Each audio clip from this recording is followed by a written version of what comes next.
Hello dears, welcome back to new tense. നമ്മൾ ഇന്ന് പഠിക്കാൻ പോകുന്നത് ഏത് ചാപ്റ്റർ ആണെന്ന് വേഗം എല്ലാവരും നമ്മുടെ ചാറ്റ് ബോക്സിൽ ഉഷാറായിട്ട് മെൻഷൻ ചെയ്തേ. കഴിഞ്ഞ കുറച്ച് ക്ലാസ്സുകളായിട്ട് നമ്മൾ സോഷ്യൽ സയൻസിന്റെ ഓരോ ചാപ്റ്റേഴ്സും ഇങ്ങനെ അടിപൊളിയായിട്ട് സെറ്റായിട്ട് പഠിച്ചുകൊണ്ടിരിക്കുകയാണ്. യെസ്, പഠിച്ചു കഴിഞ്ഞോ? കഴിഞ്ഞ ചാപ്റ്റേഴ്സ് ഒക്കെ പഠിച്ചു കഴിഞ്ഞോ? Yes, okay. ഇതാ 7th ആണെന്നൊക്കെ വരുന്നുണ്ട് കേട്ടോ. സോറി, നമ്മുടെ ചാറ്റ് ബോക്സിൽ 7th ആണോ മിസ്റ്റേ പഠിപ്പിക്കാൻ പോകുന്നേ? ആണോ? നമുക്ക് നോക്കാം. യെസ്, ദാ നോക്കിക്കോളൂ, കറക്റ്റ് ആണ് പറഞ്ഞത്. നമ്മൾ ഇന്ന് പഠിക്കാൻ പോകുന്നത് 7th ചാപ്റ്റർ ആണ്. എന്താണ് chapter name? Through the continents, ഭൂഖണ്ഡങ്ങളിലൂടെ എന്നുള്ള പാഠമാണ് നമ്മൾ ഇന്ന് പഠിക്കാനായിട്ട് പോകുന്നത്. അപ്പൊ റെഡി ആണോ എല്ലാവരും ഈ ചാപ്റ്റർ പഠിക്കാനായിട്ട്? റെഡി ആണെങ്കിൽ കോണ്ടിനെന്റ്സ് അല്ലേ, ഭൂഖണ്ഡമല്ലേ, അപ്പൊ എല്ലാവരും കുറച്ച് ബ്ലൂ ഹാർട്ട് ഇട്ടോ നമ്മുടെ ചാറ്റ് ബോക്സിൽ. വേഗം ആയിക്കോട്ടെ, ഉഷാറായിട്ട് വേഗം കുറച്ച് ബ്ലൂ ഹാർട്ട്സ് ഒക്കെ ഇടാം. നമ്മളിതാ പഠിക്കാനായിട്ട് തുടങ്ങാനായിട്ട് പോവാണ്. ഓക്കെ, എടാ, അപ്പൊ നമുക്കറിയാം കോണ്ടിനെന്റ്സ് എന്താണെന്നും നമുക്ക് എത്ര കോണ്ടിനെന്റ്സ് ഉണ്ടെന്നും നമ്മൾ ഏത് കോണ്ടിനെന്റിലാണെന്നും ഇതെല്ലാം നമുക്ക് അറിയാവുന്ന കാര്യമാണ് അല്ലെ. കഴിഞ്ഞ ചെറിയ ക്ലാസ്സുകളൊക്കെ ആയിട്ട് നമ്മൾ പഠിച്ചു പോന്നുകൊണ്ടിരിക്കുന്ന കാര്യങ്ങളാണ്. ഓക്കെ, അപ്പൊ ഇന്ന് ഈ ക്ലാസ്സിൽ നമ്മൾ പഠിക്കാനായിട്ട് പോകുന്നത് ജസ്റ്റ് ഒരു ഇൻട്രൊഡക്ഷൻ, കോണ്ടിനെന്റ്സിനെ കുറിച്ചുള്ള ഒരു ഇൻട്രൊഡക്ഷൻ പോലുള്ള കാര്യങ്ങളൊക്കെ നമ്മൾ പറയും. അത് കഴിഞ്ഞ് ഏറ്റവും പ്രധാനപ്പെട്ടതും നമ്മൾ എല്ലാവരും ഒരുപോലെ താമസിക്കുന്നതും നമ്മുടേതായ കോണ്ടിനെന്റുമായ ഏഷ്യൻ കോണ്ടിനെന്റിനെ കുറിച്ചാണ് നമ്മൾ ഇന്ന് പഠിക്കാനായിട്ട് പോകുന്നത്. റെഡിയാണോ? യെസ്. അപ്പൊ എന്റെ ഒപ്പം വേഗം വായിച്ച് മാർക്ക് ചെയ്ത് പോവാ. അപ്പൊ മക്കൾ എന്ത് ചെയ്യാ? ഓടിപ്പോയി നിങ്ങളുടെ ടെക്സ്റ്റ് ബുക്കും നോട്ട്ബുക്കും മാർക്കറും അതേപോലെ തന്നെ ഹൈലൈറ്റർ ഒക്കെ എടുത്തു കൊണ്ടുവന്ന് വെച്ചോ. സെറ്റ് ആയിട്ട് മാർക്ക് ചെയ്ത് പൊക്കോളണം. എക്സ്ട്രാ നോട്ട്സ് ഉണ്ടെങ്കിൽ അത് എഴുതിയെടുത്തേക്കണം. റെഡിയാണോ? യെസ്. അപ്പൊ അതിന് മുന്നേ ആയിട്ട് ആരെങ്കിലും നമ്മുടെ ചാനൽ ആദ്യമായിട്ട് കാണുന്നവരുണ്ടെങ്കിൽ വേഗം തന്നെ ലൈക്ക് ചെയ്യുക, നിങ്ങളുടെ ഫ്രണ്ട്സിനൊക്കെ മാക്സിമം ഷെയർ ചെയ്യുക, വേഗം കുറച്ച് ഹാർട്ടൊക്കെ ഇട്ടൊന്ന് ഉഷാറാക്കിയേ. Yes, okay. അപ്പൊ നോക്കിക്കോളൂ, കോണ്ടിനെന്റ്സിനെ കുറിച്ചാണ് നമ്മൾ ആദ്യം പഠിക്കാൻ പോകുന്നത്. What you mean by continents അഥവാ എന്താണ് ഭൂഖണ്ഡങ്ങൾ അഥവാ കോണ്ടിനെന്റ് എന്ന് ഞാൻ നിങ്ങളോട് ചോദിച്ചു കഴിഞ്ഞാൽ എന്തായിരിക്കും നിങ്ങളുടെ മറുപടി? ദാ ഈ കാണുന്നതായിരിക്കും നിങ്ങളുടെ മറുപടി അല്ലെ. നോക്കാം, continents R large and land masses അല്ലെ, that are situated among the oceans. നോക്കാം, സമുദ്രങ്ങൾക്കിടയിൽ സ്ഥിതി ചെയ്യുന്ന വലിയ കരഭാഗത്തെയാണ് നമ്മൾ എന്ത് വിളിക്കുന്നത്? കോണ്ടിനെന്റ്സ് എന്ന് വിളിക്കുന്നത് അല്ലെ. എങ്ങനെയാണ്? ഒരുപാട് ഓഷ്യൻസ് അല്ലെങ്കിൽ ഒരുപാട് സമുദ്രം അല്ലെ. നമുക്ക് അറിയാം ഓഷ്യൻസ് എങ്ങനെയായിരിക്കും? ഫുള്ള് വെള്ളം, വാട്ടറൊക്കെ ആയിട്ട് ഫുള്ള് കവേർഡ് ആയിട്ടുള്ള ഓഷ്യൻസ് അഥവാ സമുദ്രങ്ങളായിരിക്കും. ഈ സമുദ്രത്തിനിടയിലുള്ള വലിയ കരഭാഗത്തെയാണ് എന്ത് വിളിക്കുന്നത്? കോണ്ടിനെന്റ്സ് എന്ന് വിളിക്കുന്നത്. എന്താണ് മിസ്സിന്റെ ഒപ്പം ഒന്ന് പറഞ്ഞേ? കോണ്ടിനെന്റ്സ് ആണല്ലേ. Most of the continents comprises many countries. നമ്മൾ ഈ ഓരോ കോണ്ടിനെന്റ് എടുത്തു കഴിഞ്ഞാലും അതിൽ ഒരു രാജ്യമാണോ ഉണ്ടാവുക? ഒന്നാണോ, രണ്ടാണോ, മൂന്നാണോ, നാലാണോ? ഒന്ന് പറഞ്ഞേ, എത്രയാണോ ഉണ്ടാവുക? എല്ലാ കോണ്ടിനെന്റ്സിലും ഒരുപാട് മെനി കൺട്രീസ്, ഒരുപാട് ധാരാളം നിരവധി രാജ്യങ്ങളുണ്ട് എന്നുള്ളതാണ് നമ്മൾ പഠിക്കുന്നത് അല്ലെ. Each continent has it's on unique geographical features. ഓരോ കോണ്ടിനെന്റിനും അഥവാ ഓരോ ഭൂഖണ്ഡത്തിനും അതിൻ്റേതു മാത്രമായ എന്തുണ്ട്? ഭൂമിശാസ്ത്രപരമായ സവിശേഷതയുണ്ട്. ഓരോ കോണ്ടിനെന്റ് എടുത്ത് നോക്കിക്കഴിഞ്ഞാൽ അറിയാൻ പറ്റും. നമ്മളിപ്പോ ഏഷ്യ എടുത്തു പഠിച്ചു, ഏഷ്യൻ കോണ്ടിനെന്റിനെ കുറിച്ച് പഠിച്ചു കഴിഞ്ഞാൽ അറിയാം ഏഷ്യ പോലെ ആയിരിക്കില്ല എന്ത് ആഫ്രിക്കൻ കോണ്ടിനെന്റ്. ആഫ്രിക്കൻ കോണ്ടിനെന്റിൽ അതിൻ്റെതായ കുറെ കാര്യങ്ങൾ ഉണ്ടാവും അല്ലെ പഠിക്കാൻ. അപ്പൊ ഓരോ കോണ്ടിനെന്റ്സും എന്താണ്? അതിൻ്റെതായ ഓരോ സവിശേഷതകൾ കൊണ്ട് ഡിഫറെന്റ് ആണ് എന്ന് വേണം നമുക്ക് പറയാനായിട്ട്. അപ്പൊ കിട്ടിയോ മക്കളെ എല്ലാവർക്കും? എന്താണ് കോണ്ടിനെന്റ്സ് എന്ന് ചോദിച്ചു കഴിഞ്ഞാൽ പക്കാ ക്ലിയർ ആണോ? യെസ്. അപ്പൊ മിസ്സിന്റെ ഒപ്പം ഒന്ന് എല്ലാവരും വായിക്കാം. Continents R large land masses that are, ഒപ്പം വായിക്കാം, ദാറ്റ് ആർ സിറ്റുവേറ്റഡ്. നോക്കാം, that are situated among the oceans, സമുദ്രങ്ങൾക്കിടയിൽ സ്ഥിതി ചെയ്യുന്ന. Most of the continents comprises many countries, ഒരുപാട് കൺട്രീസ് അടങ്ങുന്നുണ്ട് അല്ലെ. ഓരോ കോണ്ടിനെന്റ്സിൽ ഒരുപാട് കൺട്രീസ് വരുന്നുണ്ട്. Each continent has it's on unique. കണ്ടോ, ഓരോ കോണ്ടിനെന്റിനും അതിൻ്റെതായ യുണീക്ക് ആയിട്ടുള്ള ജിയോഗ്രഫിക്കൽ ഫീച്ചേഴ്സ് ഉണ്ട് അല്ലെ, ഭൂമിശാസ്ത്രപരമായ സവിശേഷതകളുണ്ട്. ഓക്കെ ആണോ? യെസ്. ദാ അടുത്ത് നമ്മൾ പഠിക്കാൻ പോകുന്നത് നോക്കിക്കേ, മിസ് ഇവിടെ ഒരു പിക്ചറൊക്കെ ആഡ് ചെയ്തിട്ടുണ്ട്. വേഗം എല്ലാവരും ഈ പിക്ചർ നോക്കിയിട്ട് ഒന്നാമത്തെ ഏത് കോണ്ടിനെന്റ് ആണ്, രണ്ടാമത്തെ ഏത് കോണ്ടിനെന്റ് ആണ്, 3 ഏതാണ്, 4 ഏതാണ്, 5 ഏതാണ്, 6 ഏതാണ്, 7 ഏതാന്ന് വേഗം ഉഷാറായിട്ടൊന്ന് പറഞ്ഞേ. ഇതിൽ ഒരു ക്ലൂ വേണമെങ്കിൽ ഞാൻ തരാം. നമ്മുടെ ഏഷ്യ കോണ്ടിനെന്റ് ആണെങ്കിൽ നോക്കിക്കഴിഞ്ഞാൽ കാണാൻ പറ്റും, അതിന്റെ ഏറ്റവും അറ്റത്തായിട്ട് നമ്മുടെ ഇന്ത്യയുടെ ഒരു ഭൂപടമൊക്കെ കാണാനായിട്ട് പറ്റും. വേണമെങ്കിൽ മിസ് ഇവിടെ ഒന്ന് നോട്ട് ചെയ്ത് കഴിഞ്ഞാൽ, അല്ലെങ്കിൽ വേണ്ട നിങ്ങളൊന്ന് കണ്ടുപിടിക്കും. കണ്ടുപിടിക്കുക. അടുത്തൊരു പിക്ചർ വരുമ്പോൾ ഒന്നുകൂടി ക്ലിയർ ആയിട്ട് കാണിച്ചു തരാം. യെസ്, ദാ നമ്മുടെ ചാറ്റ് ബോക്സിൽ ആൻസേഴ്സ് വരുന്നുണ്ട്. നമ്പർ 1 ഏതാണ്, 2, 3, 4, 5 ഒക്കെ വരുന്നുണ്ട്. യെസ്, നോക്കാം നിങ്ങൾ എഴുതിയ ആൻസർ കറക്റ്റ് ആണോ എന്ന് അറിയാനായിട്ട്. ദാ വരുന്നു. 1 നോർത്ത് അമേരിക്ക അഥവാ വടക്കേ അമേരിക്ക, 2 സൗത്ത് അമേരിക്ക അഥവാ തെക്കേ അമേരിക്ക, 3 നോക്കാം യൂറോപ്പ് ആണ്. ഏതാണ്, യൂറോപ്പ് ആണ്. യൂറോപ്പിന്റെ സ്പെല്ലിംഗ് എല്ലാവരും ചെക്ക് ചെയ്യാട്ടോ. ചിലപ്പോൾ നിങ്ങൾ എഴുതുമ്പോ EUROP യൂറോപ്പ് മിസ്റ്റേക്ക് വന്നിട്ടുണ്ടാവും. സോ ഒന്ന് ചെക്ക് ചെയ്തേ. EUROP ആണ് സ്പെല്ലിംഗ് വരുന്നത്. ദെൻ അടുത്തത് ഏഷ്യ, നമ്മുടെ എല്ലാവരുടെയും ഫേവറേറ്റ് ആയിട്ടുള്ള ഏഷ്യ. എടാ നമ്മളിപ്പോ വേറൊരു പുറത്തൊരു രാജ്യത്ത് പോകുമ്പോൾ നമ്മളോട് ചോദിക്കുകയാണ് മലയാളിയാണോ എന്ന് ചോദിക്കുമ്പോൾ നമുക്കൊരു സന്തോഷം ഉണ്ടാവില്ലേ? ഇപ്പൊ ടൂറൊക്കെ പോകുമ്പോൾ തോന്നില്ലേ, എന്തി മലയാളിനെ കാണുമ്പോൾ, വേറൊരു മലയാളിയെ കാണുമ്പോൾ, അല്ലെങ്കിൽ ഇപ്പൊ നമ്മൾ വേറെ ഇപ്പോ എറണാകുളം ജില്ലക്കാരനാണ്, തൃശ്ശൂരാണ് അല്ലെ, അപ്പൊ അങ്ങനെ നമ്മളോട് ചോദിക്കുമ്പോൾ നമ്മുടെ കോണ്ടിനെന്റ് ആണ് ഏഷ്യ. അപ്പൊ നമുക്ക് പറയുമ്പോൾ ഒരു സന്തോഷം വേണം, നമ്മൾ ഏഷ്യ കോണ്ടിനെന്റ് ആണ്, അല്ലെങ്കിൽ ഏഷ്യ ഭൂഖണ്ഡമാണ് നമ്മുടെ എന്നുള്ളൊരു സന്തോഷം വേണം അല്ലെ. യെസ്, അപ്പൊ ആ ഒരു ഹാപ്പിനെസ്സിൽ എല്ലാവരും ചിരിച്ചു പറയാട്ടോ. ദെൻ അടുത്ത് നോക്കാം ഓസ്ട്രേലിയ ആണ്. അടുത്ത ഏതാണ്, 5ാമത്തെ ഓസ്ട്രേലിയ ആണ്. 6 ആഫ്രിക്കയാണ്. 7 അന്റാർട്ടിക്കയാണ്. 8ാമതൊരു കോണ്ടിനെന്റ് ഉണ്ടോ? Yes or no? നോ, ഇല്ല. അപ്പൊ ഇവിടെ നിന്ന് ഞാനൊരു ക്വസ്റ്റ്യൻ ചോദിക്കട്ടെ, എത്ര കോണ്ടിനെന്റ്സ് ആണ് നമുക്കുള്ളത്? 7 കോണ്ടിനെന്റ്സ് ആണ്. ഏതൊക്കെയാണെന്ന് എന്റെ ഒപ്പം ഒന്ന് പറഞ്ഞേ. North America, south America, Europe, Asia, Australia, Africa, Antarctica. ഒന്നുകൂടി മിസ്സിന്റെ ഒപ്പം പറയാം. നോർത്ത് അമേരിക്ക അഥവാ വടക്കേ അമേരിക്ക, സൗത്ത് അമേരിക്ക അഥവാ തെക്കേ അമേരിക്ക, യൂറോപ്പ് തന്നെ, ഏഷ്യ തന്നെ, ഓസ്ട്രേലിയ തന്നെ, ആഫ്രിക്ക തന്നെ, അന്റാർട്ടിക്ക തന്നെയാണ്. ക്ലിയർ ആണോ? ഇതുവരെ പറഞ്ഞ കാര്യങ്ങൾ എന്റെ കുഞ്ഞുമക്കൾക്ക് എല്ലാവർക്കും മനസ്സിലായെങ്കിൽ വേഗം എന്ത് ചെയ്യാ, നമ്മുടെ വീഡിയോസ് ഒക്കെ വേഗം ലൈക്ക് ചെയ്യാം കേട്ടോ. വേഗം ആയിക്കോട്ടെ. യെസ്, നോക്കാം. നമ്മൾ ഇതിലെ 1ാമത്തെ കോണ്ടിനെന്റ് അഥവാ ഭൂഖണ്ഡമായിട്ടുള്ള ഏഷ്യയെ കുറിച്ചാണ് പഠിക്കാനായിട്ട് പോകുന്നത്. നോക്കിക്കളാ, ഇവിടെ ഞാനൊരു പിക്ചർ ആഡ് ചെയ്തിട്ടുണ്ട്. ഈ പിക്ചർ ഒന്ന് സൂം ചെയ്ത് നോക്കിക്കഴിഞ്ഞാൽ നിങ്ങൾക്ക് ഇത് ഇവിടെ ആയിട്ടൊരു കാര്യം കാണാൻ പറ്റും. കണ്ടോ ഹാൻഡ് സൈൻ വന്നത് കണ്ടോ? ഏതാണ്? ഇന്ത്യ ആണല്ലേ. ഇന്ത്യയുടെ മാപ്പാണ് കാണുന്നത്. അപ്പോ നമുക്ക് ഒരു കുറെ കോണ്ടിനെന്റ്സിന്റെ പിക്ചറൊക്കെ തന്നിട്ട് നിങ്ങളോട് ഇതിൽ ഏതൊക്കെയാണ് കോണ്ടിനെന്റ്സ് എന്ന് ഐഡന്റിഫൈ ചെയ്യാൻ പറഞ്ഞു കഴിഞ്ഞാൽ ഏഷ്യ കോണ്ടിനെന്റ് ഐഡന്റിഫൈ ചെയ്യാൻ ഒരു എളുപ്പ വഴിയാണ് ഏഷ്യ കോണ്ടിനെന്റിന്റെ ഈ ഭാഗത്തായിട്ട് നമ്മുടെ ഇന്ത്യയുടെ മാപ്പ് ഉണ്ടായിരിക്കും അല്ലെ, ഇന്ത്യയുടെ മാപ്പ് ഉണ്ടായിരിക്കും. അപ്പൊ പെട്ടെന്ന് നോക്കിക്കഴിഞ്ഞാൽ നിങ്ങൾക്ക് മനസ്സിലാവാ ഇത് നമ്മുടെ ഏഷ്യ തന്നെ, ഇതെന്റെ ഏഷ്യ ഭൂഖണ്ഡം തന്നെ എന്ന് മനസ്സിലാകും എന്നുള്ളതാണ്. ക്ലിയർ? യെസ്, നോക്കാം. അപ്പൊ നമ്മൾ പറയാൻ പോവാണ് Asia is the largest continents on the earth അല്ലെ. നമ്മൾ 7 കോണ്ടിനെന്റ് അഥവാ 7 ഭൂഖണ്ഡത്തെ കുറിച്ച് പറഞ്ഞു. ഇതിലെ ഏറ്റവും ലാർജസ്റ്റ് ആയിട്ടുള്ള, ഏറ്റവും വലുതായിട്ടുള്ള, ഏറ്റവും വലിയ ഭൂഖണ്ഡം അഥവാ കോണ്ടിനെന്റ് ഏതാന്ന് വെച്ച് കഴിഞ്ഞാൽ ഏഷ്യയാണ്. ഏതാണ്? ഏഷ്യയാണ് ഏറ്റവും ലാർജസ്റ്റ് ആയിട്ടുള്ള കോണ്ടിനെന്റ്. നമ്മുടെ ഇന്ത്യ, നമ്മുടെ രാജ്യമായ ഓരോ ഇന്ത്യക്കാരെന്ന നിലയിൽ നമുക്ക് എല്ലാവർക്കും ഒരുപാട് അഭിമാനമുണ്ട് അല്ലെ. യെസ്, അപ്പൊ നമ്മുടെ രാജ്യമായ ഇന്ത്യ ഏത് കോണ്ടിനെന്റിന്റെ ഭാഗമാണ്? It's only the part of Asia. ഏഷ്യയുടെ ഭാഗമാണ് അല്ലെ. ഏഷ്യൻ കോണ്ടിനെന്റിന്റെ ഭാഗമാണ് നമ്മുടെ രാജ്യമായ ഇന്ത്യ. അപ്പൊ നമ്മൾ ഓരോ മലയാളികളും, നമ്മൾ ഓരോരുത്തരും എന്താണ് ഈ പറഞ്ഞ ഏഷ്യൻ കോണ്ടിനെന്റിന്റെ ഭാഗമാണ്. യെസ്, അടുത്ത് നോക്കാം.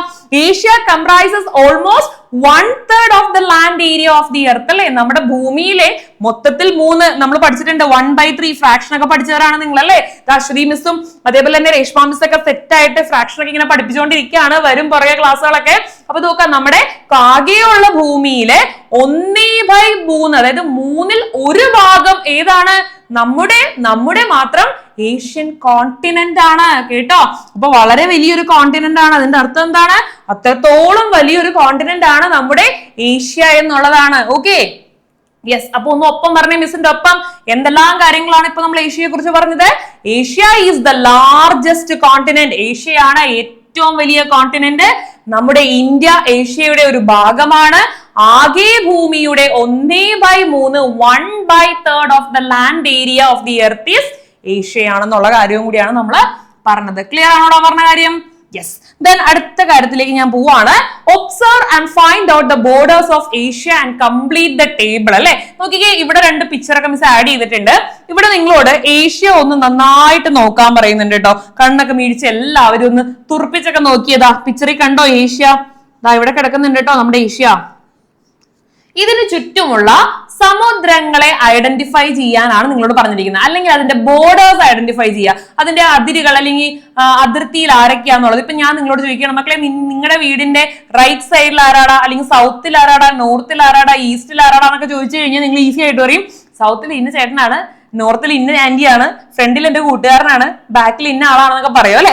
യെസ്, അപ്പൊ ഇവിടെ നിങ്ങളെ ഈസി ആയിട്ട് ഐഡന്റിഫൈ ചെയ്യാൻ വേണ്ടി ഇവരോടൊരു നമ്മൾ പഠിച്ചു അല്ലെ, മാഗ്നറ്റിക് മാപ്പ്, ഇതിനെ കുറിച്ചെല്ലാം നമ്മൾ പറഞ്ഞതാണ്. കോമ്പസിനെ കുറിച്ച്, കോമ്പസ് ഉണ്ടെങ്കിൽ ഈസി ആയിട്ട് നമുക്ക് എന്ത് ചെയ്യാൻ പറ്റും, ഓരോ ലൊക്കേഷൻ നമ്മളിപ്പോ ഏത് ദിശയിലാണ് നിൽക്കുന്നത് എന്നൊക്കെ ഫൈൻഡ് ഔട്ട് ചെയ്യാൻ പറ്റും എന്നുള്ളത് അല്ലെ. അപ്പൊ വേഗം നോക്കിയിട്ട് പറഞ്ഞേ, ഏഷ്യയുടെ അടുത്തുള്ള അയൽവാസികൾ ആരൊക്കെയാന്നുള്ളത് വേഗം ഒന്ന് പറഞ്ഞേ.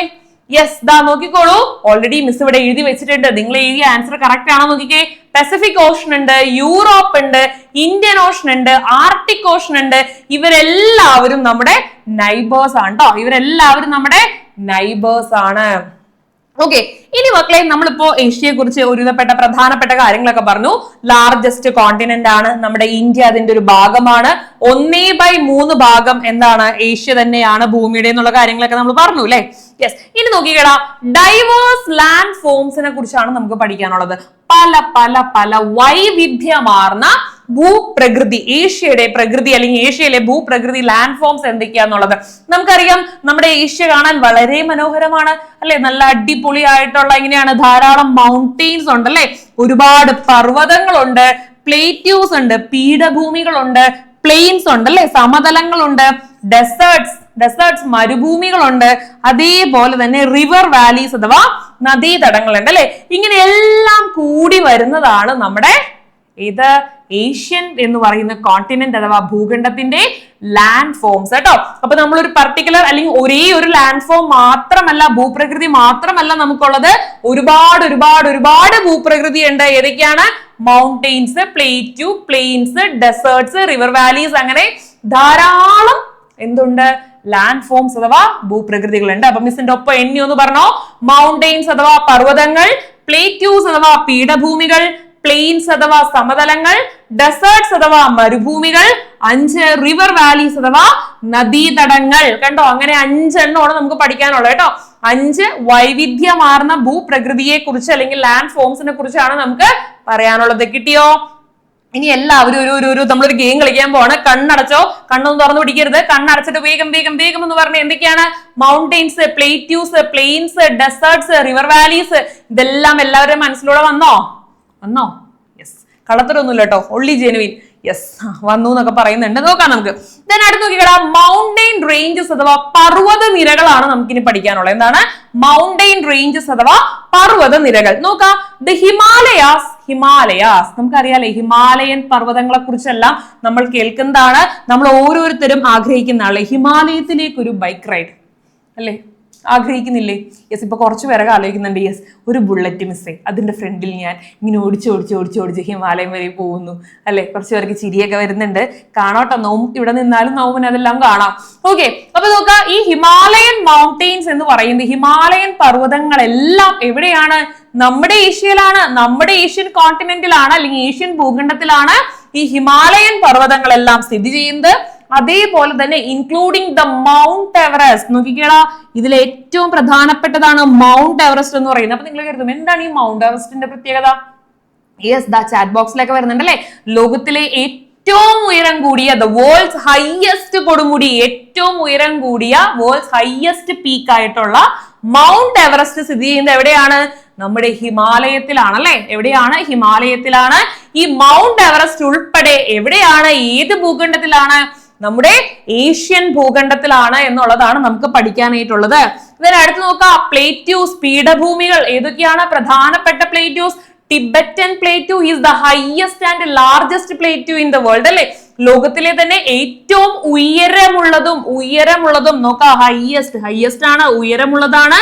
സെയിം അതേപോലെ തന്നെ വലുതുമാണ് അല്ലെ, ലാർജസ്റ്റുമാണ്, ഹൈയസ്റ്റുമാണ്, അതേപോലെ തന്നെ ലാർജസ്റ്റുമായിട്ടുള്ള പ്ലേറ്റ്യൂസ് അഥവാ പീഠഭൂമിയായിട്ടുള്ള ടിബറ്റൻ പ്ലാറ്റൂ. സ്പെല്ലിംഗ് ശ്രദ്ധിക്കുക, TIBETAN, ടിബറ്റൻ, TIBETAN, ടിബറ്റൻ. ഒന്നുകൂടി പറഞ്ഞേ, TIBETAN, ടിബറ്റൻ പ്ലേറ്റ്യൂ സ്ഥിതി ചെയ്യുന്നത് എവിടെയാണ്? നമ്മൾ ഈ പറഞ്ഞ ഏഷ്യൻ കോണ്ടിനെന്റിലാണ് അല്ലെ. യെസ്, അപ്പൊ ഇപ്പൊ നമ്മൾ എന്തൊക്കെയാ പറഞ്ഞത്? നമ്മുടെ ലാൻഡ് ഫോംസിനെ കുറിച്ച് പറഞ്ഞു. ഏതൊക്കെയാണ്? മൗണ്ടെയിൻസ് ഉണ്ട്, അതേപോലെ തന്നെ ഡെസേർട്സ് ഉണ്ട്, റിവർ വാലി ഉണ്ട്, പ്ലേറ്റ്യൂസ് ഉണ്ട്, പ്ലെയിൻസ് ഉണ്ട്, ഇതെല്ലാം ഉണ്ടെന്ന് പറഞ്ഞു അല്ലെ. അപ്പൊ ഏറ്റവും വലിയ മൗണ്ടെയിൻ അഥവാ പർവ്വതനിരയായിട്ടുള്ള മൗണ്ട് എവറസ്റ്റ്, ഹിമാലയാസ് ഇതെല്ലാം സ്ഥിതി ചെയ്യുന്നത് നമ്മുടെ ഏഷ്യൻ കോണ്ടിനെന്റിലാണ്. ടിബറ്റൻ പ്ലേറ്റു സ്ഥിതി ചെയ്യുന്നത് എവിടെയാണ്? ഏഷ്യൻ കോണ്ടിനെന്റിലാണ്. ദെൻ അടുത്ത് നോക്കാം, ഡെസേർട്സ് മരുഭൂമികൾ. ഏതാണ് നിങ്ങളെ മനസ്സിലേക്ക് വരുന്ന ഒരു പ്രധാന മരുഭൂമി ഏതാണ്? ദ ലാർജസ്റ്റ് ഡെസേർട്ട് ആയിട്ടുള്ള താർ ഡെസേർട്ട് നമുക്ക് ഓർമ്മ വരും അല്ലെ. അതേപോലെ തന്നെ ഗോബി ഡെസേർട്ട് അല്ലെ. എന്റെ പേര് ഗോപിക എന്നാണ് കേട്ടോ, GOPIK. അറിയാത്തവർക്കായിട്ട് ഞാനൊന്ന് പരിചയപ്പെടുത്താട്ടോ. ഓക്കെ, ഞാൻ ഇത് ക്ലാസ്സിൽ പറഞ്ഞോടാ ഗോപിക എന്ന്. എന്റെ പേര് അവർക്ക് അറിയാലോ കുട്ടികൾക്ക്. ഇവര് ഒരാളോട് ഞാൻ ക്വസ്റ്റ്യൻ ചോദിച്ചു പറഞ്ഞേ, മിസ്സേ ഗോപിക ഡെസേർട്ട് ഏഷ്യയിലല്ലേ എന്ന്. ഇതൊരു ജെനുവിൻ ആണ് കേട്ടോ, ശരിക്കും നടന്നൊരു സംഭവമാണ്. നിങ്ങൾ ഞാൻ വെറുതെ പറയണേന്ന് കരുതരുത്. പിന്നെ ഞങ്ങൾ അതിൽ നിന്ന് ഇവരൊരു കോഡാക്കിയിട്ട് ഗോബി ഡെസേർട്ടും എവിടെ തന്നെയാണ് നമ്മുടെ ഏഷ്യയിലാണ് കേട്ടോ. എന്താ ചെയ്യാല്ലേ, നമ്മൾ അങ്ങനെ ഫേമസ് ആക്കി കളഞ്ഞു. ഓക്കെ, അപ്പൊ നോക്കാം ഡെസേർട്സ് ഏതൊക്കെയാണ്. ഗോബി ഡെസേർട്ട്, അതേപോലെ തന്നെ താർ മരുഭൂമി. ഗോബിയും അതേപോലെ തന്നെ താർ മരുഭൂമിയും സ്ഥിതി ചെയ്യുന്നത് നമ്മുടെ ഏഷ്യൻ കോണ്ടിനെന്റിലാണ്. അപ്പൊ മൗണ്ട് എവറസ്റ്റ് വന്നു, ടിബറ്റൻ പ്ലേറ്റ് വന്നു, ഗോബി ഡെസേർട്ട് വന്നു, താർ ഡെസേർട്ട് വന്നു. ഇതെല്ലാം എവിടെയാണ്? നമ്മുടെ ഏഷ്യൻ കോണ്ടിനെന്റിലാണ്. ഇനി നോക്കാം ക്ലൈമറ്റ് ഡൈവേഴ്സിറ്റി. ഇത് നിങ്ങൾക്ക് എല്ലാവർക്കും അറിയാവുന്ന കാര്യമാണ് അല്ലെ. നമുക്കറിയാം നമ്മുടെ ഏഷ്യയില് ഒരേ ഒരു കാലാവസ്ഥയാണോ ഉള്ളത്. നമുക്ക് ചില സമയത്ത് ചൂടായിരിക്കും, ചില സമയത്ത് മഴയായിരിക്കും, ചില സമയത്ത് തണുപ്പായിരിക്കും, ചില സമയത്ത് വിന്റർ ആണെന്നൊന്നും നമുക്ക് അങ്ങനെ വിന്റർ ഫീൽ ചെയ്യാറില്ല. എക്സ്പീരിയൻസ് നമുക്ക് അങ്ങനെ തോന്നാറില്ല. എന്നാലും വിന്റർ അല്ലെങ്കിൽ ശൈത്യകാലം ഒക്കെ ഉള്ള കുറെ രാജ്യങ്ങളൊക്കെ ഉണ്ട്. നോക്കാം. അപ്പൊ നോക്കാം, the ranges from Arctic cold. നോക്കാം, നിങ്ങൾ ഇവിടെ Arctic cold and tropical climates in the South Asia. എന്താ പറയുന്നത് കാലാവസ്ഥയെ കുറിച്ച്? സൈബീരിയയിൽ ആർട്ടിക് തണുപ്പ് മുതൽ അതേപോലെ തന്നെ ഏഷ്യയിൽ ഉഷ്ണമേഖല ട്രോപ്പിക്കൽ ക്ലൈമറ്റ്, ഉഷ്ണമേഖല കാലാവസ്ഥയാണ് അനുഭവപ്പെടുന്നത് എന്നുള്ള കാര്യം കൂടി നോട്ട് ചെയ്ത് വെച്ചേക്കാം. ഇനി നോക്കാം, നമ്മൾ അടുത്തത് സീസ്, കടലുകളും അതേപോലെ തന്നെ ഓഷ്യൻ, സമുദ്രങ്ങളെ കുറിച്ചാണ് പറയാൻ പോകുന്നത്. നമ്മുടെ Asian continent is surrounded by, നമ്മൾ ആദ്യം പറഞ്ഞു ഏതൊക്കെയാണ്? Arctic Ocean, Pacific Ocean, Indian Ocean അല്ലെ. നോക്കാം, ആർട്ടിക് സമുദ്രം, പസഫിക് സമുദ്രം, അതേപോലെ തന്നെ ഇന്ത്യൻ മഹാസമുദ്രം, ഇതെല്ലാം എവിടെയാണ്? നമ്മുടെ ഏഷ്യയിലാണ് അല്ലെ. ഏഷ്യ ഭൂഖണ്ഡത്തിലാണ്. ഏതൊക്കെയാണ്? Arctic, Pacific, Indian. ഒന്നുകൂടി ഒന്ന് പറഞ്ഞു മിസ്സിന്റെ ഒപ്പം. ആർട്ടിക് സമുദ്രം അഥവാ ഓഷ്യൻ, പസഫിക് ഓഷ്യൻ അഥവാ സമുദ്രം, ഇന്ത്യൻ ഓഷ്യൻ അഥവാ ഇന്ത്യൻ മഹാസമുദ്രം, ഇതെല്ലാം സ്ഥിതി ചെയ്യുന്നത് എവിടെയാണ്? നമ്മുടെ ഏഷ്യ കോണ്ടിനെന്റിലാണ്. ക്ലിയർ? അപ്പൊ ഒന്നുകൂടി പറഞ്ഞേ, എന്തൊക്കെയാണ് നമ്മൾ പറഞ്ഞത്? എന്തെല്ലാം കാര്യങ്ങളാണ് ഏഷ്യയെ കുറിച്ച് പഠിച്ചത്? Asia is the largest continent. ഏറ്റവും വലിയ ഭൂഖണ്ഡം ഏതാണ്? ഏഷ്യയാണെന്ന് പറഞ്ഞു. നമ്മുടെ ഇന്ത്യ ഏഷ്യയുടെ ഒരു ഭാഗമാണെന്ന് പറഞ്ഞു. മൗണ്ട് എവറസ്റ്റ്, ഹിമാലയാസ് ഇതെല്ലാം ഏഷ്യയിലാണെന്ന് പറഞ്ഞു. ടിബറ്റൻ പ്ലേറ്റു ഏഷ്യയിലാണെന്ന് പറഞ്ഞു. ഗോബി ഡെസേർട്ടും അതേപോലെ തന്നെ താർ ഡെസേർട്ടും ഏഷ്യയിലാണെന്ന് പറഞ്ഞു. ആർട്ടിക്, പസഫിക്, ഇന്ത്യൻ ഓഷ്യൻസ് അഥവാ സമുദ്രങ്ങൾ എവിടെയാണെന്ന് നമ്മൾ പറഞ്ഞു? ഏഷ്യയിലാണെന്ന് പറഞ്ഞു. കഴിഞ്ഞോ? കഴിഞ്ഞിട്ടില്ല. അടുത്ത് നമുക്ക് പറയാനുള്ളതാണ് റിവേഴ്സ് അഥവാ നദികളെ കുറിച്ച് അല്ലെ. ഏഷ്യയിലൂടെ ഒഴുകുന്ന പ്രധാനപ്പെട്ട നദികൾ ഏതൊക്കെയാണ് എന്ന് ഞാൻ ചോദിച്ചു കഴിഞ്ഞാൽ നിങ്ങൾക്ക് പറയാനായിട്ട് ഒരുപാട് നദികളൊന്നുമില്ല. ഇതാ ഇവിടെ ഞാൻ കുറച്ച് മെൻഷൻ ചെയ്തിട്ടുണ്ട് കേട്ടോ. ഈ നദികളാണ് ഏറ്റവും പ്രധാനപ്പെട്ടതായിട്ടുള്ളത്. നോക്കാം, യാങ്സി, ഗാഞ്ചസ്, ഇൻഡസ് നമ്മൾ പഠിച്ചിട്ടുണ്ട്. ഇൻഡസ് വാലി സിവിലൈസേഷൻ, സിന്ധു നദീതട സംസ്കാരം ഒക്കെ പറഞ്ഞതല്ലേ നമ്മള്. യെസ്, അതേപോലെ തന്നെ നോക്കാം മെക്കോങ്, അതേപോലെ തന്നെ യെല്ലോ റിവർ. ഇതെല്ലാം എവിടെയാണ് പോകുന്നത്? നമ്മുടെ ഏഷ്യൻ കോണ്ടിനെന്റിലുള്ളതാണ്. നോക്കിക്കേടാ, പ്രധാന നദികൾ യാങ്സി, ഗംഗ, സിന്ധു, മെക്കോങ്, അതേപോലെ തന്നെ മഞ്ഞ നദി അഥവാ യെല്ലോ റിവർ. ഇതെല്ലാം എവിടെയാണ്? നമ്മുടെ ഏഷ്യൻ കോണ്ടിനെന്റിലാണ്. മറന്നു പോവരുത്. ഇതിലൊരു 3-4 എണ്ണമെങ്കിലും നോട്ട് ചെയ്തോ. നിങ്ങൾക്ക് ഇപ്പൊ ഗാഞ്ചസ് അഥവാ ഗംഗ റിവർ എല്ലാവർക്കും ഫെമിലിയർ ആണ്. അതേപോലെ തന്നെ ഇൻഡസ് റിവർ കിട്ടും. പിന്നെ യെല്ലോ റിവർ ഒരു പുതിയ പേരല്ലേ, യെല്ലോ റിവറോ? അതെന്താ അങ്ങനെ ഒരു ക്യൂരിയോസിറ്റി ഇല്ലേ? മഞ്ഞയാണോ അതിലെ വെള്ളം? അങ്ങനെയൊക്കെ തോന്നുന്നുണ്ടാവും. അപ്പൊ ക്ലാസ് കഴിയുമ്പോൾ എല്ലാവരും ജസ്റ്റ് ഗൂഗിൾ നോക്കിക്കോട്ടെ, യെല്ലോ റിവർ. അപ്പൊ നിങ്ങൾക്ക് കറക്റ്റ് അതിന്റെ പിക്ചറൊക്കെ ഒന്ന് കാണാനായിട്ട് പറ്റും. ഓക്കെ, അപ്പൊ ഇതെല്ലാം എവിടെയാണ്? നമ്മൾ ഈ പറഞ്ഞ നദികളെല്ലാം നമ്മുടെ ഏഷ്യൻ കോണ്ടിനെന്റിലാണ്. ഇനി നമ്മൾ കാലാവസ്ഥയെ കുറിച്ച് പഠിക്കാൻ പോവാണ്. Asia has a diverse climate. ഏഷ്യയിൽ എങ്ങനെയാണ്? വളരെ വൈവിധ്യമാർന്ന കാലാവസ്ഥയാണോ അല്ലെ. വളരെ ഡിഫറെന്റ് ആയിട്ടുള്ള വൈവിധ്യമാർന്ന കാലാവസ്ഥയാണുള്ളത്. ഈ കാലാവസ്ഥകൾ ഒന്ന് നോട്ട് ചെയ്ത് നോക്കാം.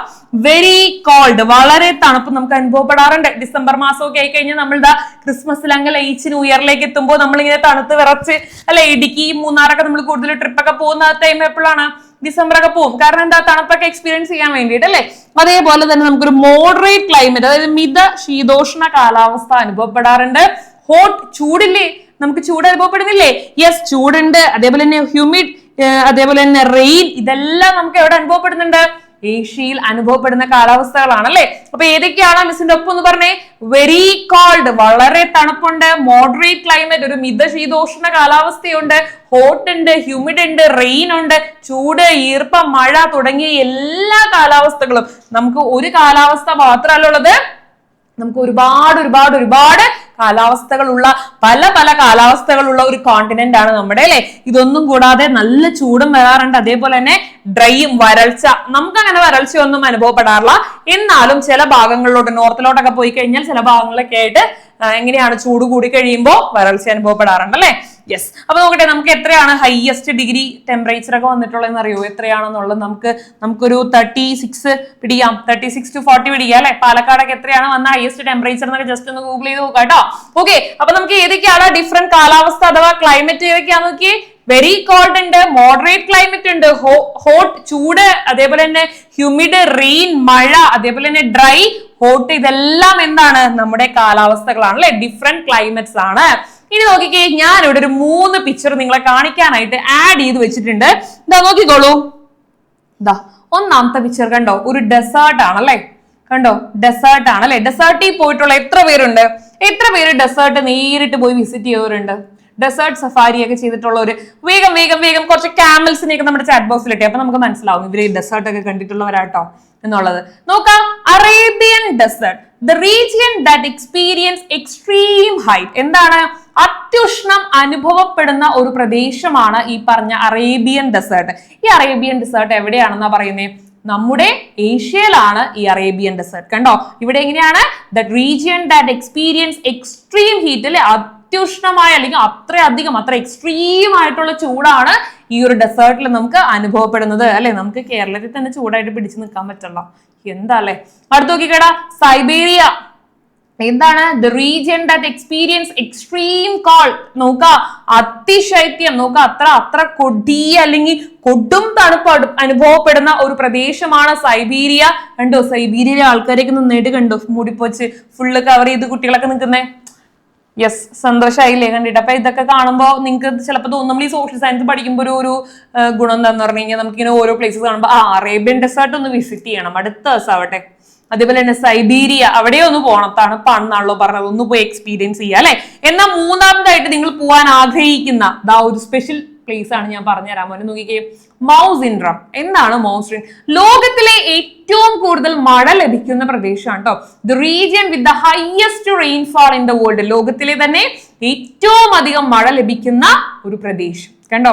അപ്പൊ ഹോട്ടായി, കോൾഡായി, റെയിൻ ആയി. ഈ 3 സ്ഥലങ്ങളിൽ പോയി കഴിഞ്ഞാൽ നമുക്ക് എങ്ങനെയാണ്? ഹോട്ട് വേണ്ടവർക്ക് ഹോട്ട് ഡെസേർട്ടിലേക്ക് പോവാം, കോൾഡ് വേണ്ടവർക്ക് ഈ പറഞ്ഞ സൈബീരിയയിൽ പോവാം. ഇനി റെയിൻ ആണെങ്കിൽ ദൈ കാണുന്ന റെയിൻ ഉള്ള എവിടെയാണ്? നമ്മൾ ഈ പറഞ്ഞ മൗസിൻഡ്രത്തിൽ പോയി എക്സ്പീരിയൻസ് ചെയ്യാം കേട്ടോ. അതൊക്കെ നിങ്ങളുടെ ഇഷ്ടമാണ്. ട്രിപ്പൊക്കെ പോയി അടിച്ചു വിളിച്ചിട്ട് വരാം. Okay, yes. അടുത്ത് നമ്മൾ പറയാൻ പോകുന്നത് ഫ്ലോറ ഫ്യൂണയെ കുറിച്ചാണ്, അതായത് സസ്യ ജന്തുജാലങ്ങളെ കുറിച്ചാണ്. നമുക്കറിയാം നമ്മുടെ ഏഷ്യ കോണ്ടിനെന്റിലെ ഇന്ത്യ, അതിൽ കേരളം തന്നെ എടുത്തേക്ക് നമുക്കറിയാം, നമുക്ക് 1, 2, 3, 4, 5, 6 കിളികളൊന്നും അല്ല, ഒരുപാട് കിളികളും ഒരുപാട് മൃഗങ്ങളും ഒരുപാട് ചെടികളും വളരെ വ്യത്യസ്തമായിട്ടുള്ള വ്യത്യസ്ത ക്യാരക്ടർ അഥവാ ഫീച്ചേഴ്സ് ഉള്ള, വർഷത്തിൽ പൂക്കുന്നതും അല്ലെങ്കിൽ 10 വർഷം കൂടി പൂക്കുന്നതും 12 വർഷം കൂടി പൂക്കുന്നതും വല്ലപ്പോഴും കാണുന്നതും അങ്ങനെ അങ്ങനെ അങ്ങനെ ഒരുപാട് ചെടികളും പൂക്കളും അതേപോലെ തന്നെ മൃഗങ്ങളൊക്കെ ഉള്ളതാണ് അല്ലെ. യെസ്, അപ്പൊ നമുക്ക് നോക്കാം. ഈ പറഞ്ഞ പോലെ തന്നെ Asia has a varied flora fauna അല്ലെ. വൈവിധ്യമാർന്ന കാലാവസ്ഥയാണ് എവിടെയുള്ളത്? നമ്മൾ ഈ പറഞ്ഞ എവിടെയാണുള്ളത്? നമ്മുടെ ഏഷ്യയിലുള്ളത്. അതുകൊണ്ട് തന്നെ നമുക്ക് എങ്ങനെയാണ് വളരെ വ്യത്യസ്തമായിട്ടുള്ള സസ്യങ്ങളെയും ജന്തുജാലങ്ങളെയും ഒക്കെ ഇവിടെ കാണാനായിട്ട് സാധിക്കും എന്നുള്ളതാണ്. അതിൽ ഒന്നാമത്തെ പേര് നോക്കിക്കോളൂ, റഫ്ലേഷ്യ. നമ്മൾ ചെറുപ്പം മുതൽ പഠിക്കുന്ന ഒരു കാര്യമാണ്. ദ ലാർജസ്റ്റ് ഫ്ലവർ ഏതാണ് മക്കളെ? ഏറ്റവും വലിയ പുഷ്പം അഥവാ പൂവ്, ലാർജസ്റ്റ് ഫ്ലവർ ഏതാണ്? റഫ്ലേഷ്യ ആണ്. അപ്പൊ നമുക്ക് അഭിമാനിക്കാം, നമ്മുടെ ഏഷ്യയിലാണ് ഈ റഫ്ലേഷ്യ. അല്ലേ? അപ്പൊ നമുക്ക് അഭിമാനിക്കാവുന്ന ഒരു കാര്യമാണ്. നമ്മുടെ ഏഷ്യൻ കോണ്ടിനെന്റ് അഥവാ ഭൂഖണ്ഡത്തിലാണ് റഫ്ലേഷ്യ ഉള്ളത്. അടുത്ത് നോക്കാം, നീലക്കുറിഞ്ഞി. എത്ര പേര് നീലക്കുറിഞ്ഞി കണ്ടിട്ടുണ്ട്? Rarely flower that Bloom's once in 12 years. നോക്കാം, നീലക്കുറിഞ്ഞി എങ്ങനെയാണ്? 12 വർഷത്തിൽ ഒരിക്കലേ എന്ത് ചെയ്യുള്ളൂ? പൂക്കുള്ളൂ. നീലക്കുറിഞ്ഞി എങ്ങനെയാണ്? 12 വർഷത്തിൽ ഒരിക്കലേ പൂക്കുള്ളൂ. അപ്പൊ അത് വളരെ സ്പെഷ്യൽ ആയിട്ടുള്ള ഫ്ലവർ ആണല്ലേ. ഇനി അടുത്ത തവണ പൂക്കുമ്പോൾ നിങ്ങൾ എല്ലാവരും എന്തായാലും പോയി കാണണം. Don't miss it. ഓക്കെ, അടുത്ത നോക്കാം, സ്നോ ലിയോപാർഡ് അഥവാ ഹിമപ്പുലി അല്ലെ, found in called mountain regions. ആദ്യം ഞാനൊരു പിക്ചറൊക്കെ ഇവിടെ ആഡ് ചെയ്തിരുന്നു, കണ്ടോ? നോക്കിക്കേ, ലിയോപാർഡിന്റെ പിക്ചർ നോക്കിയേ, എങ്ങനെയാണ്? ഹിമപ്പുലി മറ്റേ തണുത്ത് വിറച്ച് അങ്ങനെയാണോ ഇരിക്കുന്നത്? അവൻ നല്ല പുലിക്കുട്ടിയായിട്ട് ഇൻഡിപെൻഡന്റ് കേട്ടോ, അവന് തണുപ്പും ഒന്നും പ്രശ്നമല്ല എന്നാണ് പറയുന്നത്. ഓക്കെ, യെസ്, ദാ നോക്കാം കേട്ടോ. അപ്പൊ ഇതും എവിടെയാണ്? Found in called mountain regions അല്ലെ, നല്ല തണുത്ത പർവ്വത പ്രദേശങ്ങളിലാണ് ഇവയെയും കാണപ്പെടുന്നത്. ഇനി അടുത്ത ആളെ നോക്കിക്കോളൂ, ആരാണ്? Red Panda leaves in temperate forest. ചുവന്ന പാണ്ട അല്ലെ, മിത ശീതോഷ്ണ വനങ്ങളിലാണ് വസിക്കുന്നത്. എവിടെയാണ് റെഡ് പാണ്ട വസിക്കുന്നത്? മിത ശീതോഷ്ണ വനങ്ങളിലാണ് വസിക്കുന്നത്. കിട്ടിയോ പറഞ്ഞ കാര്യം? ക്ലിയർ ആണോ? യെസ്. അപ്പൊ ഒന്നുകൂടി നമുക്ക് ഇവിടത്തെ ആനിമൽസിനെയും അതേപോലെ തന്നെ ഫ്ലവേഴ്സ് നോക്കിയേക്കാം. റഫ്ലേഷ്യ, അതേപോലെ തന്നെ നീലക്കുറിഞ്ഞി, സ്നോ ലിയോപാർഡ് അഥവാ ഹിമപ്പുലി, അത് കഴിഞ്ഞ് നമ്മൾ പറഞ്ഞത് റെഡ് പാണ്ടയാണ് അല്ലെ. ഇതെല്ലാം എവിടെയാണെന്നാ പറഞ്ഞേ? നമ്മുടെ ഏഷ്യൻ കോണ്ടിനെന്റ് അഥവാ ഭൂഖണ്ഡത്തിലാണ്. ഒന്നുകൂടി മിസ്സിന്റെ ഒപ്പം പറഞ്ഞേ, എന്തൊക്കെയായിരുന്നു? റഫ്ലേഷ്യ ലാർജസ്റ്റ് ഫ്ലവർ, നീലക്കുറിഞ്ഞി വൺസ് ഇൻ 12 ഇയേഴ്സിൽ ഒരിക്കൽ മാത്രം പൂക്കുന്ന, 12 വർഷത്തിൽ ഒരിക്കൽ മാത്രം പൂക്കുന്ന നീലക്കുറിഞ്ഞി, അതേപോലെ തന്നെ സ്നോ ലിയോപാർഡ് കോൾഡ് മൗണ്ടെയിൻസിൽ കാണപ്പെടുന്ന ഹിമപുലി അല്ലെ. അതേപോലെ തന്നെ നമ്മൾ പറഞ്ഞത് എന്താണ്? അടുത്ത് നോക്ക, red Panda leaves in temperate forest അല്ലെ, മിതശീതോഷ്ണ വനങ്ങളിൽ വസിക്കുന്നത്. നോക്കാം, എങ്ങനെയാണ് ഇവിടുത്തെ ഹ്യൂമൻ ലൈഫ് അഥവാ ജനജീവിതം എങ്ങനെയാണ്? Most populated continent, yes, the most populated continent, about 60% of the world total population. ലോകത്തിലെ 60% ആകെയുള്ള പോപ്പുലേഷൻ എത്രയാണ്? 100% അല്ലെ. ഈ 100%ത്തിൽ 60% എവിടെയാണെന്നാ പറയുന്നത്? ആളുകൾ താമസിക്കുന്നത് നമ്മുടെ ഏഷ്യയിലാന്ന് പറയുന്നത്. കാരണം അത്രയും വലിയ കോണ്ടിനെന്റ് അല്ലേ, വലിയൊരു കോണ്ടിനെന്റ് അല്ലേ. അപ്പൊ ധാരാളം ആളുകൾക്ക് താമസിക്കാമല്ലോ, ഒരുപാട് സ്ഥലമൊക്കെ ഇല്ലേ. യെസ്. അപ്പൊ എന്താ പറയാ? ലോക ജനസംഖ്യയുടെ 60%-ലധികവും മോർ ദാൻ 60% എവിടെയാണ്? ഏഷ്യയിലാണ്. മെജോറിറ്റി ഡിപ്പെൻസ് ഓൺ അഗ്രികൾച്ചർ അല്ലെ. ഭൂരിഭാഗം ആളുകളും എന്തിനെ ആശ്രയിച്ചാണ് ഇവിടെ ജീവിക്കുന്നത്? കാർഷിക മേഖല അഥവാ കൃഷിയെ ഡിപ്പെൻഡ് ചെയ്താണ്, ആശ്രയിച്ചാണ് ജീവിക്കുന്നത് എന്നുള്ളതാണ് കേട്ടോ. മെജോറിറ്റി ഡിപ്പെൻസ് ഓൺ അഗ്രികൾച്ചർ അഥവാ കൃഷിയെ ആശ്രയിച്ചാണ് ജീവിക്കുന്നത്. യെസ്, നോക്കാം, ലാർജസ്റ്റ് പ്രൊഡ്യൂസർ ഓഫ് പാഡി. നമ്മള് നെല്ല് കർഷകരാണ്. നെല്ലാണ് നമ്മുടെ ഏറ്റവും അധികം നമ്മൾ ഉൽപ്പാദിപ്പിക്കുന്നത്. എന്താണ്? നെല്ലാണെന്നാ പറയുന്നത് അല്ലെ. നമ്മളെ ഏഷ്യ കോണ്ടിനെന്റുകാരെ ഏറ്റവും അധികം ഉൽപ്പാദിപ്പിക്കുന്നത് നെല്ലാണ്. ഇതൊന്നും കൂടാതെ നമുക്ക് പല സംസ്കാരങ്ങളും, ലാംഗ്വേജസ്, ഭാഷകളും, റിലീജിയസ് മതങ്ങളും അല്ലെ. നമ്മൾ ഒരു മതത്തിൽ മാത്രം വിശ്വസിക്കുന്നവരുള്ളവരാണോ നമ്മുടെ ഏഷ്യൻ കോണ്ടിനെന്റ്? അല്ല, പല മതത്തിൽ വിശ്വസിക്കുന്നവരുണ്ട്, പല ആചാരങ്ങൾ വിശ്വസിക്കുന്നവർ, പല സംസ്കാരമുള്ളവർ, പല പല പല ഭാഷകൾ സംസാരിക്കുന്നവർ അല്ലെ. അങ്ങനെ ഇവരെല്ലാവരും കൂടി വളരെ ഐക്യത്തോടു കൂടിയും സന്തോഷത്തോടു കൂടിയും ജീവിക്കുന്ന ഒരു വലിയ കോണ്ടിനെന്റ് ആണ് നമ്മുടെ ഏഷ്യൻ ഭൂഖണ്ഡം. അടുത്ത് നോക്കാം, ഹാസ് ബോത്ത് സിറ്റീസ്. അവിടുത്തെ പ്രധാനപ്പെട്ട സിറ്റീസ് ഈ പറഞ്ഞ ടോക്കിയോ, മുംബൈ പോലുള്ള വലിയ നഗരങ്ങളും, ബിഗ് സിറ്റീസും അതേപോലെ തന്നെ ചെറിയ ഗ്രാമങ്ങളും കേട്ടോ. എന്താ പറഞ്ഞേ? ചെറിയ ഗ്രാമങ്ങളും അതേപോലെ തന്നെ വലിയ നഗരങ്ങളും ഒരുപോലെയുള്ള വലിയ നഗരങ്ങളുണ്ടോ എന്ന് നമ്മളോട് ഒരു ആഫ്രിക്കക്കാരൻ ചോദിച്ചാൽ നമുക്കറിയാം. യെസ്, ഓഫ് കോഴ്സ്, നമുക്ക് ഒരുപാട് വലിയ നഗരങ്ങളുണ്ട്. സ്മോൾ വില്ലേജസ്, ചെറിയ ഗ്രാമങ്ങളുണ്ടോ? അതുമുണ്ട്, ധാരാളം ചെറിയ ഗ്രാമങ്ങളുണ്ട്. അപ്പൊ ഇതെല്ലാം ഉള്ള സ്മോൾ വില്ലേജസും ബിഗ് സിറ്റീസും ഉള്ള ഒരു കോണ്ടിനെന്റ് കൂടിയാണ് നമ്മുടെ ഏഷ്യൻ കോണ്ടിനെന്റ് എന്നാണ് അല്ലെ. ഇപ്പൊ ഈ കുട്ടിനെ പോലെ നമുക്ക് ഇനി ബുക്കൊക്കെ എടുത്ത് വെച്ച് നിൽക്കാം. കാരണം നമ്മൾ എന്താണ് പഠിച്ചു കഴിഞ്ഞു, ഇത്രയേ ഉള്ളൂ ഏഷ്യയെ കുറിച്ച് പഠിക്കാൻ അല്ലെ. അപ്പൊ ക്യുക്കായിട്ട് നമുക്ക് നോക്കിയേക്കാം എന്തൊക്കെയാണ് പഠിച്ച കാര്യങ്ങളൊന്ന് ഓടിച്ച് നോക്കിയേക്കാം. എല്ലാവരും ഒന്ന് പറഞ്ഞോ, മിസ്സിന്റെ ഒപ്പം കട്ടയ്ക്കുന്നോ. ആദ്യം നമ്മൾ പറഞ്ഞത് കോണ്ടിനെന്റ്സ് എന്താണെന്നാണ് പറഞ്ഞത് അല്ലെ. കോണ്ടിനെന്റ്സ് അഥവാ ഭൂഖണ്ഡങ്ങൾ എന്താന്ന് പറഞ്ഞു. അത് കഴിഞ്ഞ് നോക്കിക്കേ, ഒരു പിക്ചർ തന്നിട്ട് നിങ്ങളോട് ഐഡന്റിഫൈ ചെയ്യാൻ വന്നു. ഇതേപോലെ ഒരു ആക്ടിവിറ്റി ബേസ്ഡ് ക്വസ്റ്റൻ എക്സാമിന് വന്നു കഴിഞ്ഞാൽ ഐഡന്റിഫൈ ചെയ്ത് സെറ്റ് ആയിട്ട് എഴുതിക്കോളാം. ഉഷാറല്ലേ?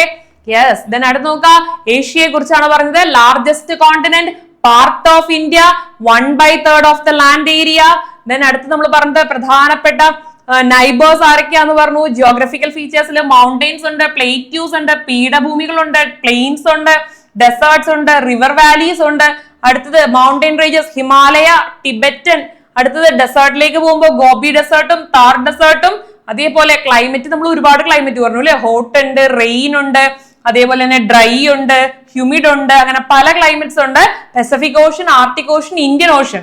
റിവേഴ്സ് ആണെങ്കിലോ ഗാൻജസ്, ഇൻഡസ്, അതേപോലെ തന്നെ മെക്കോങ്, യാങ്സി, യെല്ലോ റിവർ, ഇതെല്ലാം എവിടെയാണ്? നമ്മുടെ ഏഷ്യയിലാണ്. ഇനി കാലാവസ്ഥയാണെങ്കിലോ പറഞ്ഞ കോൾഡ്, മോഡറേറ്റ്, ഹോട്ട്, ഡ്രൈ, ഇതെല്ലാം ഉണ്ടെന്ന് പറഞ്ഞു അല്ലെ.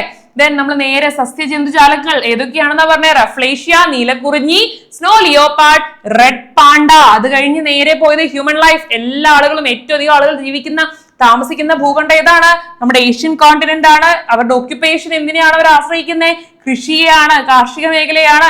പ്രൊഡ്യൂസർ ഓഫ് പാഡി നെല്ല് ഉൽപാദകരാണ്. അതേപോലെ തന്നെ rich in culture, language and religion അല്ലെ. കൾച്ചർ, സംസ്കാരങ്ങൾ, ഭാഷ, അതേപോലെ മതങ്ങളിൽ വിശ്വസിക്കുന്നു. സിറ്റീസും ഉണ്ട്, അതേപോലെ തന്നെ ചെറിയ ചെറിയ വില്ലേജസും ഉണ്ട്. ഓക്കെ, അപ്പൊ ക്ലിയർ ആണോ? ഇത്രയും കാര്യങ്ങളാണ് നമുക്ക് നമ്മുടെ ഈ വലിയ കോണ്ടിനെന്റ് ആയിട്ടുള്ള ഏഷ്യയെ കുറിച്ച് ചുരുക്കി പഠിക്കാനുള്ളത്. അപ്പൊ ഇത്രയും കാര്യങ്ങൾ എല്ലാവരും എന്ത് ചെയ്യുക, അടിപൊളിയായിട്ട് സെറ്റ് ആയിട്ട് പഠിച്ചേക്കാം. അടുത്ത ക്ലാസ്സിൽ നമ്മൾ എന്ത് ചെയ്യും, അടുത്തൊരു കോണ്ടിനെന്റ് ആണ് പഠിക്കാൻ പോവാ. അപ്പൊ എന്ത് ചെയ്യുക, അതിനു മുന്നേ എല്ലാവരും വേഗം നമുക്ക് കുറച്ച് കമന്റ്സ് ഒക്കെ ഇടാം. അതേപോലെ തന്നെ ലൈക്കും ഷെയർ ഒക്കെ ചെയ്യാം. അടുത്ത ക്ലാസ്സിൽ നമുക്ക് അടുത്ത കോണ്ടിനെന്റ് ഡിസ്കസ് ചെയ്യാം കേട്ടോ. അപ്പൊ okay, bye bye, see U.